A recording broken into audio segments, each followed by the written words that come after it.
తెలంగాణ రాష్ట్రంలో ఈ మధ్య కాలంలో హిందూ దేవాలయాలపై దాడులు జరుగుతున్న విషయం తెలిసిందే. ఇటీవల సికింద్రాబాద్ ముత్యాలమ్మ దేవాలయం వద్ద దాడులు జరిగాయి. తాజాగా హైదరాబాద్ నగర శివారు ప్రాంతమైన శంషాబాద్ ఎయిర్పోర్టు కాలనీలోని హనుమాన్ దేవాలయంలో నవగ్రహ విగ్రహాలను దుండగులు ధ్వంసం చేశారు. ఆలయానికి వచ్చిన అయ్యప్ప భక్తులు ఈ విషయాన్ని గుర్తించి పోలీసులకు సమాచారం ఇచ్చారు. ఈ రోజు మరొక ఘటన చోటు చేసుకుంది. శంషాబాద్ మున్సిపల్ పట్టణ పరిధిలో సిద్ధాంతి కట్టమైసమ్మ దేవాలయం ముందు ఏర్పాటు చేసిన త్రిశూలాన్ని ఓ దుండగుడు ధ్వంసం చేశాడు.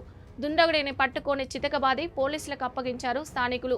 వెంట హిందూ దేవుళ్లపై జరుగుతున్న దాడులపై శంషాబాద్ ఎయిర్పోర్టు కాలనీలో కేంద్ర మంత్రి బండి సంజయ్ పర్యటించారు.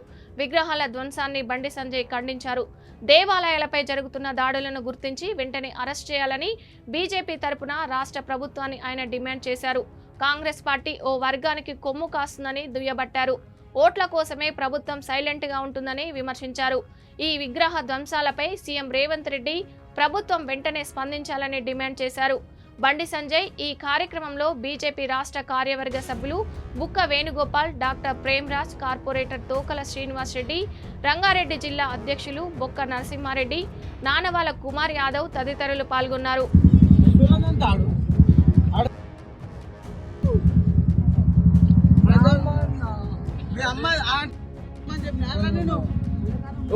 పోలీసులు స్వేచ్ఛగా విచారణ చేసుకునే అధికారం ఇవ్వండి. పోలీసులకు వాళ్ళు విచారణ చేసే సందర్భంలో పొలిటికల్ ఫోన్ చేస్తారు, కాంగ్రెస్ పార్టీ ఫోన్ చేస్తారు. పాత మందికి ఫోన్లు వస్తాయి, పాత మంది నాయకులకి ఫోన్లు వస్తాయి. గత ఒక సంఘటన జరిగినాక పోలీసులు ప్రభుత్వం కఠినంగా వివరిస్తే, నిందితులను బయట పట్టి కఠినంగా వివరిస్తే, మరి ఈ పంత మడ తప్పితే అప్పుడు ఇంకోటి సంఘటన జరగదు.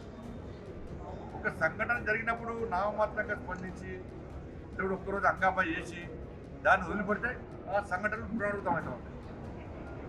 అంటే ప్రభుత్వం మరి ఏం చేయాలి, ఏమైనా చేసుకోవచ్చు, హిందూ దేవాలయం దాడులు చేసుకోవచ్చు అట్లా ధైర్యంతో దాడులు జరుగుతూ ఉంటాయి. మరి హిందూ సమాజం ఆలోచించాలి. మేము మాట్లాడితే మతము రెచ్చగొడుతున్నాము, కేవలం హిందూ ధర్మం గురించి మాట్లాడుతున్నాము, హిందువుల గురించి మాట్లాడుతున్నాం, పక్క మాట్లాడతాం అనుమతాడు ఏమనుకోలేదు, పక్క మాట మా దేవులో దాడులు జరిగితే పక్క మాట ఎందుకు మాట్లాడము, దేన్ని భయపడతాం మేము? ఏ ప్రభుత్వం ఏర్పడాలన్నా 80% హిందువుల యొక్క ఓటు బ్యాంక్ అని వాళ్ళ ఓటుతో మాత్రమే ప్రభుత్వం ఏర్పడాలి. ఎవరు గెలవాలన్నా హిందువుల ఓటుతో గెలుస్తారు, అది గుర్తుంచుకోవడానికి. ఇంకోటి మీరు అడుగుతారా, వాళ్ళు వేస్తారా, మీరు గెలుస్తారా, అది మీకు సంబంధం. అది కానీ ఒక వర్గం ఓటుతోనే మేము వాళ్ళతోనే గెలుస్తామని చెప్పి మీరు హిందువులను నిర్లక్ష్యం చేస్తే, హిందూ దేవాలయాన్ని నిర్లక్ష్యం చేస్తే, హిందూ దేవులను నిర్లక్ష్యం చేస్తే, హిందూ సమాజాన్ని నిర్లక్ష్యం చేస్తే హిందువులు తిరగబడుతున్న విషయాన్ని గుర్తుంచుకోండి. చాతాగనోళ్ళు కాదు, తెలంగాణ రాష్ట్రంలో అదే పరిస్థితి ఉన్నది. తెలంగాణ రాష్ట్రంలో పరిస్థితి అట్లా ఉండేది కదా. హిందువులు కాంగ్రెస్ పార్టీ ప్రభుత్వం మీద తిరగబడే రోజులు వచ్చినాయి. వాళ్ళు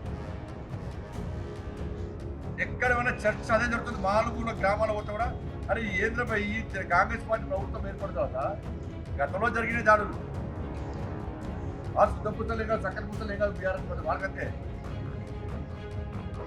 వాళ్ళు కూడా ఖండించారు, ఏదో మన ముత్యాలమ్మ గురించి ఏదో ఖండించారు కూడా వచ్చింది.